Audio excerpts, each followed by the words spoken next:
Hello, good morning, जय Hind. I hope everybody is quite fine here. क्या आपका बेटा 8th में, 9th में, 10th में जा रहा है and you are searching for a very good coaching class there? और अगर आप एक अच्छे कोचिंग क्लास ढूंढ रहे हैं तो उसके अंदर आपने क्या देखना चाहिए, कौन सी चीज के ऊपर फोकस करना चाहिए, इस चीज के ऊपर थोड़ा सा डिस्कस कर लेते हैं। सबसे पहली चीज आप लोगों को यह देखना है कि उस कोचिंग क्लास की सिस्टम कैसी है।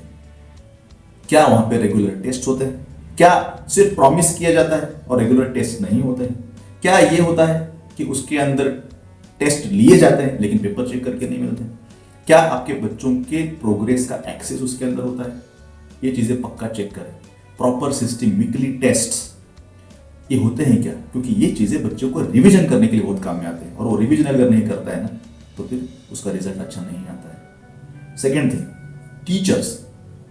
यूनिसेफ के एक रिपोर्ट ने बोला है कि an education system is as efficient as its teacher. तो जब तक टीचर अच्छे नहीं रहते कोई भी स्कूल, कोई भी क्लास अच्छा नहीं हो सकता। इसका सीधा सीधा रीजन है कि बिल्डिंग पढ़ाई नहीं कराती है, ना मैनेजमेंट पढ़ाई कराता है। अगर बच्चों को कोई पढ़ाता है ना तो होते टीचर्स। तो इसके लिए वो टीचर के पास कितना नॉलेज है, वो टीचर सिर्फ पढ़ाते नहीं है, टेक्स्ट बुक का नॉलेज बच्चों के दिमाग में डालते नहीं है। वो क्या करते हैं, वो बच्चों के सारे इंफॉर्मेशन को क्लैरिटी देते हैं।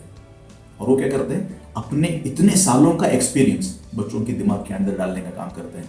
तो एक टीचर मतलब सिर्फ 1 साल की पढ़ाई नहीं कराता है, उसका जितना ज्यादा एक्सपीरियंस उतना ज्यादा बच्चों के दिमाग में कंसेप्ट डाउनलोड करता है।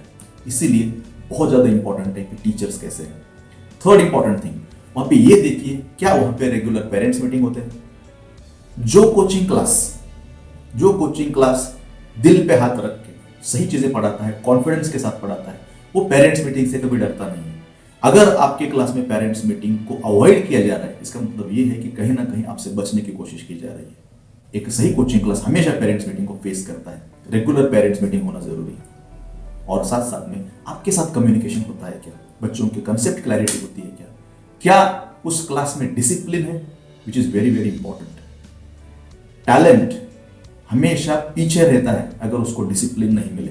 और अगर एवरेज टैलेंट वाला बच्चा भी डिसिप्लिन के साथ अगर काम करेगा ना तो हमेशा टैलेंट को पीछे छोड़ जाता है।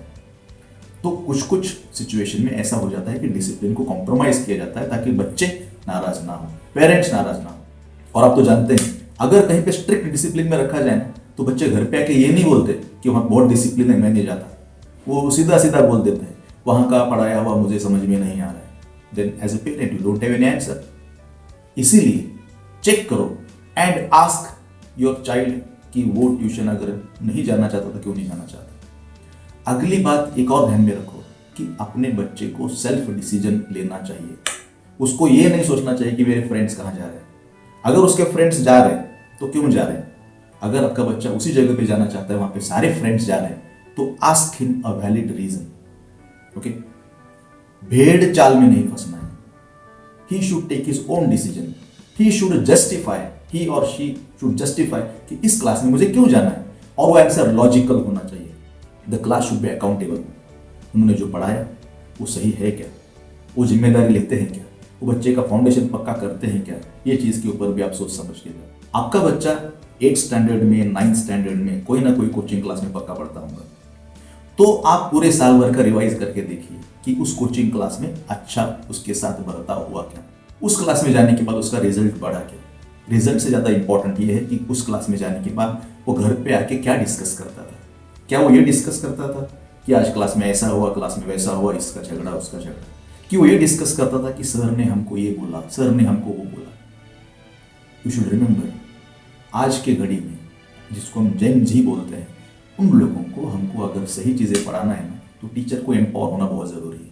एक सही टीचर क्या करता है, एक सही टीचर अपने बच्चों के दिमाग के दरवाजे खोल देता है। एज अ टीचर हमारी रिस्पॉन्सिबिलिटी है कि हम बच्चों को नई नई चीज़ें, अगर हम उनको ये नहीं बताएंगे कि किताबें पढ़ने से क्या फ़ायदा होता है तो they will never know. It is our responsibility to open their minds to new creative things. जो नई नई चीज़ें हम करते हैं, दुनिया में क्या क्या हो रहा है, उनको फ्यूचर रेडी करना, this is also the responsibility of a teacher. और आपके बच्चे का 8th, 9th और 10th ये सबसे इंपॉर्टेंट ईयर्स होते हैं। Specially I focus on 9th and 10th standard क्योंकि ये उनके जीवन को शेप देने का काम। Friends are also very very important in students life, क्योंकि वो अपने थॉट्स, अपने फीलिंग्स वो दोस्तों के साथ ज़्यादा शेयर करता है, ना कि वो हम लोगों के साथ शेयर करता है। तो एक अच्छा दोस्त होना बहुत ज़्यादा ज़रूरी है। क्या आप इस चीज़ के ऊपर वॉच रखते हैं? क्या आप इस चीज़ का ध्यान रखते हैं कि उसके दोस्त कैसे हैं? तो ये सब चीज़ों की जिम्मेदारी टीचर पे होती है। देखिए, जहाँ तक लड़कियों की बात आती है ना, एक मदर अपनी बेटी को सब चीज़ें बताती है, कैसे बैठना चाहिए, कैसे खड़े रहना चाहिए, कैसे चलना चाहिए, कैसे हंसना चाहिए, किससे बात करना चाहिए, किस पे भरोसा करना चाहिए, किस पे नहीं करना चाहिए। उम्र में जिस तरह से भी चेंजेस आते हैं ना, मदर हमेशा उनको छोटी छोटी बातों को लेकर गाइड करती है। इसीलिए गर्ल्स जब लोगों में बिहेव करती है ना, तो अच्छा बिहेव करती, पॉलिश बिहेव करती है। लेकिन बॉयज का क्या है, उनको कौन बताता है? उनको तो ये सब ज्ञान देने की जिम्मेदारी पिता की है। कितने पिता ऐसे हैं जो अपने बच्चों को ये सब चीज़ों के बारे में बताते हैं कि उन्होंने कैसे बात करना चाहिए, किससे बात करना चाहिए, महिलाओं का सम्मान कैसे करना चाहिए, दूसरे लड़कियों से कैसे बात करना चाहिए, उनके साथ कैसे सम्मान करना चाहिए। लड़कियों को बताया जाता है कि लड़कों से कैसे बात करना है, तो लड़कों को कौन बोलेगा कि लड़कियों से कैसे बात करना है? ये जिम्मेदारी होती है टीचर्स की, ये जिम्मेदारी होती है हम लोगों की। एक पिता खुल के बात नहीं कर सकता है, क्योंकि कहीं ना कहीं एक प्रकार की झिझक, शर्म उनको आती है। और ये जब एक बच्चे को बोला नहीं जाता, एक लड़के को बोला नहीं जाता, तो वो ये डिस्कस करता है अपने दोस्तों के साथ। बढ़ती उम्र के साथ उसके अंदर होने वाले बदलाव के बारे में किसे डिस्कस करें? वो भी शर्माता है अपने पिता से बात करने के लिए। वो बात करेगा अपने दोस्तों से, और दोनों मिलके फिर एक्सपेरिमेंट करना शुरू कर देते हैं। और यहाँ पर बहुत बार चीज़ें गलत हो जाती है, जिसके नतीजे हमने देखे हैं। तो यहाँ पर सबसे इंपॉर्टेंट रोल होता है टीचर्स का। और अगर उनको सही ढंग के टीचर्स नहीं मिले तो उनकी लाइफ कहीं से कहीं जा सकती है। और एक अच्छा टीचर उनको सही तरीके से गाइड करके उनको अच्छे रास्ते पे ला सकता है। इसीलिए एक सही टीचर की जरूरत है, एक सही कोचिंग की जरूरत है। जहाँ पे भी आपको ये चीज़ मिले वहाँ पे आप ट्यूशन लगा देना, पर ये सब चीज़ें कंफर्म करके फिर आप ट्यूशन लगाइए। फिर देखिए आपके बच्चे के अंदर जो बदलाव होते हैं वो आपको आसानी से दिखने शुरू हो जाएंगे। तो उम्मीद है मेरी बातें आपको समझ में आ गई होंगी। चलो मिलते हैं जल्दी एक नए वीडियो के साथ। जय हिंद।